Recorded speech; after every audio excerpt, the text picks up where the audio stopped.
Welcome to the podcast, everybody. Before I get started with the topic today, just want to remind everybody that we're in the full swing of summer, and of course that means driving season. We want to be safe and aware out there. Don't drive distracted. Put your phone down. Drive sober, and always buckle up. We want to make sure everyone arrives at their destination safe. So the topic today is an exciting one. One of the major misconceptions I think that's out there is that government is never on the cutting edge of anything, and certainly when it comes to technology. Of course, we all know there are times when we are.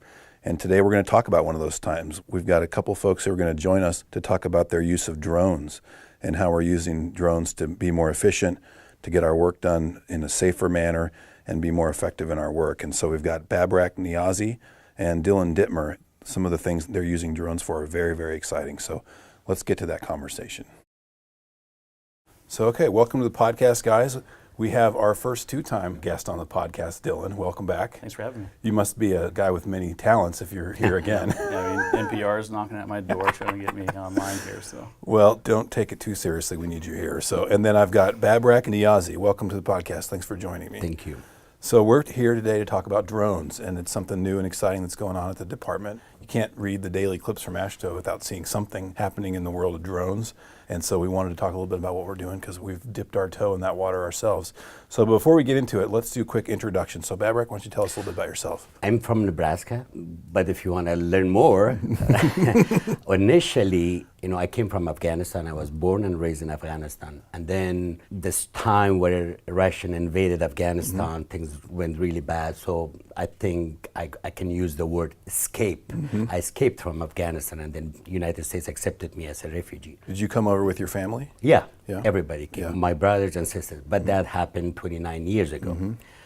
And since then, I landed in Nebraska and I'm still here. So I call myself Nebraska. I can relate to that, not yet from Nebraska since I've been here not quite 3 years, but I was sort of from nowhere with a military dad.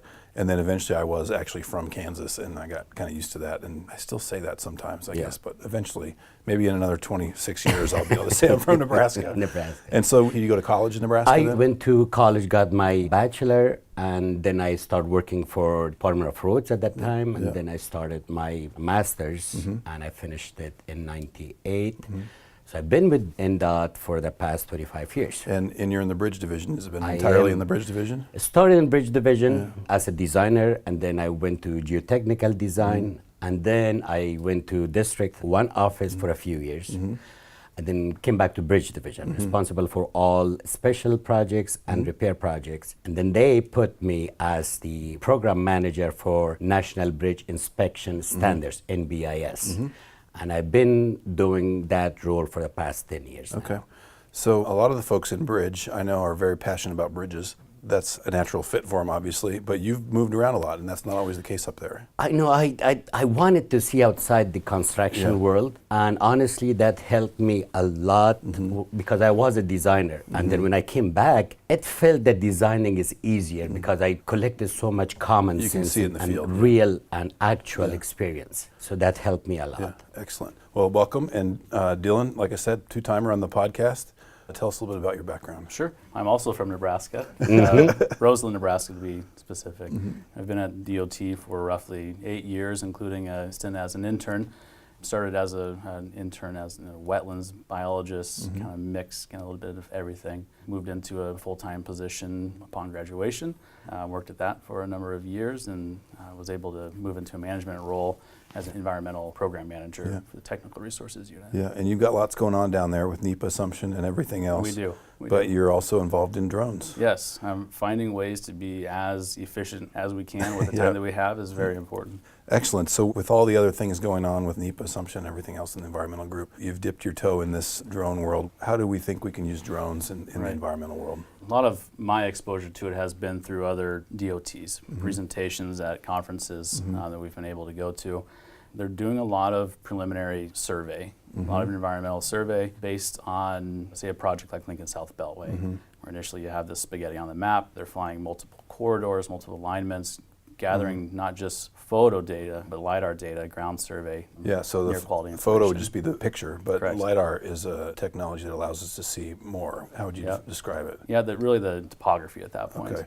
They're then taking this data and they're able to extrapolate information to do preliminary wetland determinations with a level of accuracy up to 90%. One of the Carolinas is doing that, and they're making permitting decisions or at least screening corridors based on this accuracy that drones So is are it more part of. accurate than something I could see on a Google map? Absolutely. Because Absolutely. it's current or because it's more detailed? Current and higher resolution Higher at that resolution, point. yeah. Absolutely. And so have we done much yet, or are we starting to think about it? We're just starting to think about Uh-huh. it.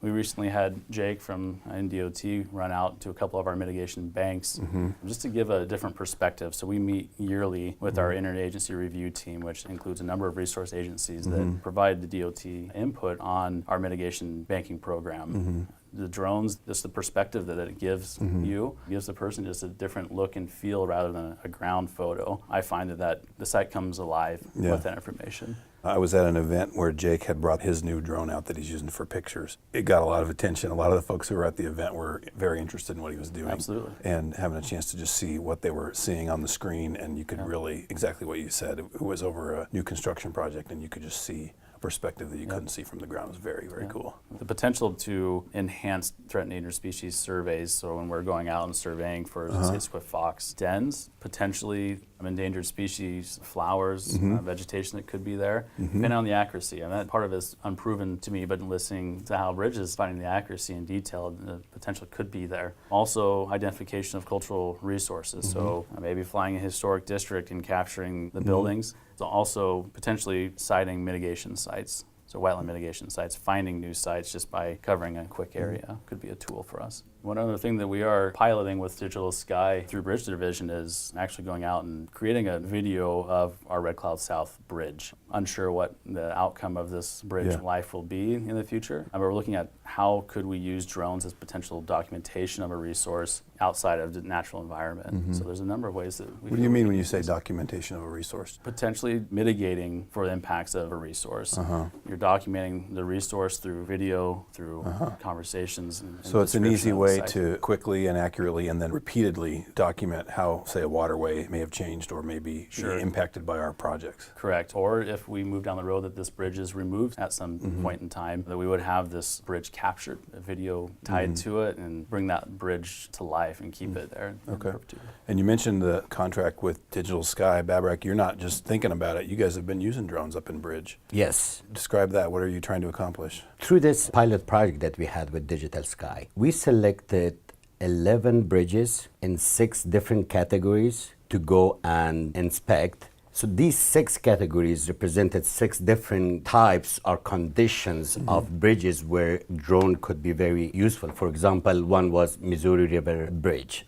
The other 2 bridges we selected were over Platte River, which were a long bridge where it's very hard to go underneath the bridge. The other 2 bridges we selected was those arches that we have in Ravenna and Columbus. So in those cases, we're talking about bridges that are either very high or over water, and so being able to climb up in and see what you need to see is very difficult. And culverts is another example. Fracture critical bridges was another example. So these 11 bridges gave us enough experience to make some conclusions about drones and bridge inspection. I believe our pilot project was successful and taught us that really we can reduce significant time of inspection. And another big advantage is that the road closure could be completely eliminated. Now, these bridges that we're talking about, majority of those bridges require a snooper to go out there and look at those. Yeah, and the details. snooper is the truck that has the platform that then goes off the side of the truck and goes down underneath the bridge. Exactly. And to do that, you have to obviously close a lane of traffic or maybe the whole bridge. At least one lane of traffic, and then you need to move around to the both lanes. What we measured is that an inspection that we have to do with snooper that takes 8 hours, it would be done with a drone within 1 hour. Is that right?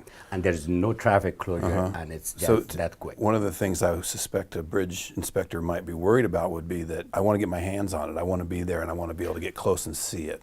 Is the drone providing enough resolution that it gives your inspectors a comfort level? Absolutely. Yeah. One type of bridges called fracture critical bridges. By regulations, we have to be within arm's reach to those details. So those wouldn't work for a drone.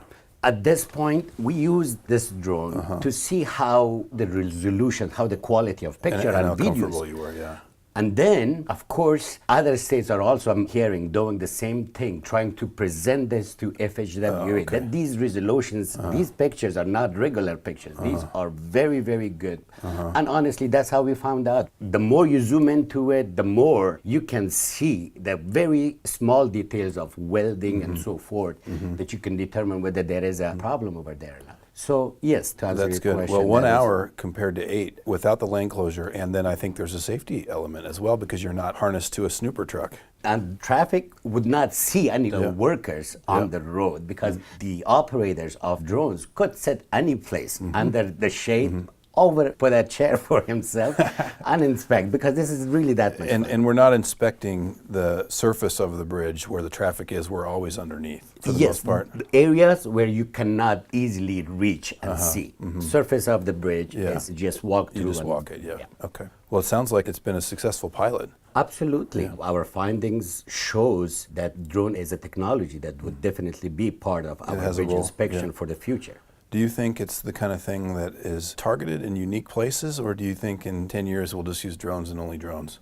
Drones would not be able to replace snooper nor human inspector. It is a tool that inspectors use in order to get more detailed and better quality of those deteriorations or conditions of. But do you think we'll use drones on every bridge inspection someday? See, we're talking thousands of bridges. Not every bridge would need That drone, level of detail, not a snooper and so forth. What I would see is a good tool for big bridges over rivers where it's hard to reach, or tall bridges where you cannot see the bearings, and so then you can use drones. Yeah, okay. It sounds pretty great. I saw a presentation by our friends at Digital Sky who helped us, and they talked about that first day and how close they have to get to the bridge and how windy it was and how they've got this expensive drone and they're going, I don't know if this is a great idea. Were you there that day? I was there. Did I remember that correctly or describe it? That's true, actually. The first day they were sweating a little bit, and it wasn't easy. A drone of that quality, it's hard to balance when there is a high wind, and then you are under the bridge, the wind speed is changing too. And they want to get pretty close, right? And they had to get inside the girders in order to see the bearings. It was risky, but we made it. It worked, despite that I think there was a 30-35 mile per hour wind that day. That's pretty good, yeah. And that was pretty windy. It's an average Nebraska day, though. Yeah. Under the bridge, it could have been a little bit more, but we didn't crash, and we took our pictures. So do you think you could see a day where we would have our inspectors flying the drones, or do you think that we're going to rely on the professionals? If we get a drone that we are preparing the specifications for example, a drone that we would like is to have an extension camera 2 feet above the drone, so I don't have to go inside the girders. So close, then in those cases, I feel can comfortable enough to buy one like this and give it to our inspectors crew. One more thing that I'd like to mention, because of this pilot project that using drones for inspection, we found out another tool that we are using right now. This another tool is a pole, an extendable pole, camera on one end and a monitor on the other end. A manual drone. A manual drone, exactly, that's the word. Each of them costs about $200-300, and we bought 2 of them, and our teams are using it right now. So when you come back, so you say you could do it in an hour compared to 8. When you come back after you have flown, you still have to do the inspection then using the video, or do you do it right there? No, we do it right there. You did it right there. Because there is a monitor that you could see live you're data. filling out your inspection sheets right there. Right. It's beyond taking pictures and videos. It is live data that you're watching. And then the inspector calls for the pictures, because you don't want to take thousands of pictures. You just take pictures of Take a picture of that one. 10 pictures. Okay. Well, it sounds like for a pilot project, it was pretty successful. I believe Not all so. pilot projects are. Excellent. So, Dillon, you mentioned that you've been to conferences and seen other states talking about drone usage. Where do you see maybe other areas in the DOT that we might be able to go? I feel that Babrak did a fantastic job, and I would echo that these are just another tool in the toolbox. Drones aren't going to replace my biologist's boots on the ground, but it could easily capture this data that we're traversing 10-20 miles across the landscape. It could replace some of that work. It could enhance that work, make it easier, and get better information at the end of the day. There's a number of DOTs that are using drones to spray invasive species in their wetland mitigation No sites, kidding. which was fascinating to Yeah. me. They just have a tank of pesticide that they fly around with? That's correct. Crazy. And the payload, I would assume, is Right. quite high. Just make it potent, that's all. Yep. I think some of that's probably kind of a pilot program Yeah. that they're working on as well, Yeah. just these hard to reach areas. There's a number of opportunities that I find that we could, again, it's just an enhancement of our data collection at the end of the day. Yeah. We're going out, taking ground photos of sites for, say, spring hydrology of a Mm-hmm. wetland mitigation site, being able to fly that quickly, run our transects across the site quickly, and gather that data and come back. We haven't done this yet, but I think the time savings are there. Yeah, and it seems like it's another tool, but it can provide maybe more accuracy and speed. Absolutely. And then support the boots on the ground. Babrak, you mentioned that the bridge folks may be flying their own drones soon. I would expect that would be the case for you guys too, but you're talking about a pilot with Digital Sky as well. That's correct. Yeah. So you could see every biologist has got their drone in their back of their truck someday maybe. Yep, aviator sunglasses. Very cool. Babrak, I wanted to ask one more thing about you in the future. I know I've heard of underwater drones that could be used for underwater inspections. Is that something you guys have talked about? I heard about it, but we have not taken any steps toward it. I want to get a conclusion of our first pilot project, which is very exciting. The water drone, or the drones that go in the water and taking pictures, I would assume that that's a little bit more complicated than the air drone. Yeah. But hey, we're open to it. Why not? Well, I think it's very exciting too. I think you guys have both mentioned the level of sophistication that it might take, but also that it is just another tool. We're not looking to replace folks, Yeah. but give them the resources to make their jobs Yeah. easier, more efficient, better. And I think that you're right. We're just dipping our toe in, but someday it'll be probably a bigger part of our business than we would have ever I imagined. believe so. I should mention 2 weeks ago we had a meeting with material and research guys, Devin and Mark, and they are considering using drones to inspect welds on sign structures. No kidding. Big sign structures. Yeah, So yeah. they The big they overhead came- ones that are on the truss. Right. Yeah, yeah. And they wanted to hear about our experience. I also believe and know that many other states are using drones for their volumetric calculations of the roads, and I believe that roadway design could benefit from this. We have a meeting with Digital Sky next week to move on with what's next on our drone use. It's one thing to fly under a bridge, it's another thing to fly on a sign that's over traffic. That would be something I would want to make sure we were comfortable with. FAA does not allow drones to fly directly over traffic, but if you are a foot or 2 feet away from that, then you So can. if you're off the linear sort of if you're on the line shoulder, you can. of the shoulder, and then hopefully be able to see the sign from there. And then with this kind of resolutions, you can can do it. almost pick up any detail you want. Very cool. I'll just mention our communications folks are using drones as well. We've got a drone down in the communications shop, and we're using it for photo and video, and hopefully going to use it for public meetings and obviously promotional materials, and just another way that we've been able to move forward. A little less risk when we're talking about bridge inspections, so we just went ahead and bought a little photo Right. drone, and our guys are using it, and they're very excited about it, and I think it's got a lot of opportunity for us on that side too. Well, thank you both for coming and spending some time with us, and for jumping into something that's brand new. It sounds very exciting. I'm glad to hear we're making progress, and I look forward to learning more in the future. So good job, and thank you. Glad to be part of it. Thank you. Okay, I hope you enjoyed the conversation as much as I did.